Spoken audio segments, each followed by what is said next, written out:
Hello friends, welcome to doctor Preeti YouTube channel. आज हम बात करेंगे स्टेरॉइड के बारे में कि स्टेरॉइड कैसे इफ़ेक्ट करता है, इसके क्या-क्या साइड इफ़ेक्ट्स हो सकते हैं। तो वैसे तो आप स्टेरॉइड के बारे में सुने होंगे कि स्किन थिनिंग करता है, स्टेरॉइड कुछ क्रीम्स में पाया जाता है, कुछ ओरली टैबलेट्स में पाया जाता है, कुछ इंजेक्शंस में पाया जाता है और बहुत लोग स्टेरॉइड बड़े उससे यूज़ करते हैं, बड़े मतलब पैशन से यूज़ करते हैं स्टेरॉइड। तो आज हम स्टेरॉइड के बारे में कुछ बात करेंगे आपसे और उससे पहले अगर आपने अभी तक मेरे चैनल को सब्सक्राइब नहीं किया है तो प्लीज़ जाकर सब्सक्राइब कर लीजिए और साथ ही बेल आइकन को भी दबा लीजिए ताकि आपको ऐसी ही इन्फॉर्मेटिव वीडियोस लगातार मिलती रहें और कोई भी वीडियो आपसे मिस ना होने पाए। तो चलिए शुरू करते हैं। स्टेरॉइड जो है वो सबसे बड़ा साइड इफ़ेक्ट स्टेरॉइड का है। एक तो एवास्कुलर नेक्रोसिस जो कि बहुत कॉमन और बहुत सुनने में आता है कि लगातार स्टेरॉइड लेने से या बहुत सालों से स्टेरॉइड लेने से उसको एवास्कुलर नेक्रोसिस प्रॉब्लम हो गई, तो ये एवास्कुलर नेक्रोसिस कॉज़ करता है। तो स्टेरॉइड किन-किन फॉर्म में आपको दिया जा सकता है, ये सबसे पहले आप जान लें ताकि आप स्टेरॉइड आप ले रहे हैं या नहीं ले रहे हैं, ये आपको हमेशा पता रहे।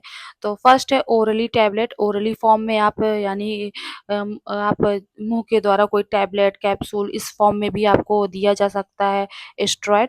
दूसरा है इंट्रावेस्कुलर या इंट्रामस्कुलर यानी कि आपको मसल्स के द्वारा, इंजेक्शंस के द्वारा दिया जा सकता है। तीसरा है इन्हेलर। इन्हेलर यानी अस्थमा और या चेस्ट का पेशेंट हो, उनको कभी-कभी स्टेरॉइड दिए जाते हैं। और चौथा है टॉपिकल यूज़। टॉपिकल यानी कि आपको स्किन में कोई क्रीम आप यूज़ कर रहे हैं, तो उस पे ध्यान रखें, कहीं आप स्टेरॉइड तो नहीं यूज़ कर रहे हैं, कहीं आपको लॉन्ग टर्म में यूज़ करते-करते इसके कोई साइड इफ़ेक्ट से तो नहीं झेलना पड़ेगा। पाँचवाँ है घुटने के इंजेक्शंस।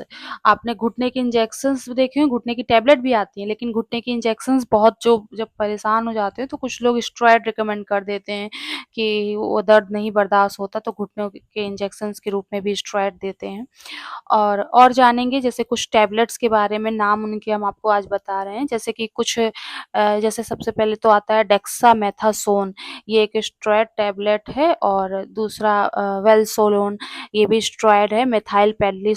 सोलोन ये भी स्टेरॉइड है और डेफेजाकॉल्ट और आपने डेक्सोना नाम सुना होगा बहुत, तो ये भी स्टेरॉइड है। इन टैबलेट्स को ज़्यादा दिनों तक करना नहीं चाहिए और अगर आप यूज़ करने से पहले अपने डॉक्टर की सलाह ज़रूर लें, ऐसे ही यूज़ ना करें। और आपने सुना होगा बहुत सारे जनरल प्रैक्टिशनर्स जो होते हैं, कुछ ऐसी मतलब दवा भी लिख देते हैं जैसे जिसमें स्टेरॉइड होता है। तो स्टेरॉइड कब नहीं यूज़ करना, किन पेशेंट्स को बिल्कुल भी नहीं यूज़ करना, यदि मरीज को एक्यूट इन्फेक्शन हो, यानी कि अचानक से इन्फेक्शन हो, और वो इन्फेक्शन बैक्टीरिया का एक्यूट इन्फेक्शन हो, वायरल का एक्यूट इन्फेक्शन हो, फंगल का एक्यूट इन्फेक्शन हो, तब आपको स्टेरॉइड बिल्कुल नहीं यूज़ करना। और अगर अनकंट्रोल्ड हाइपरटेंशन यानी बीपी जो है आपका कभी कभी 140, कभी 150, कभी 160, कभी 80, 90 ऐसे जाता है, 180, 90, तब आपको नहीं यूज़ करना है। और दूसरा है अनकंट्रोल्ड डायबिटीज़, तब भी आपको शुगर अगर आपकी बढ़ती-घटती रहती है, तो भी आपको यूज़ नहीं करना है।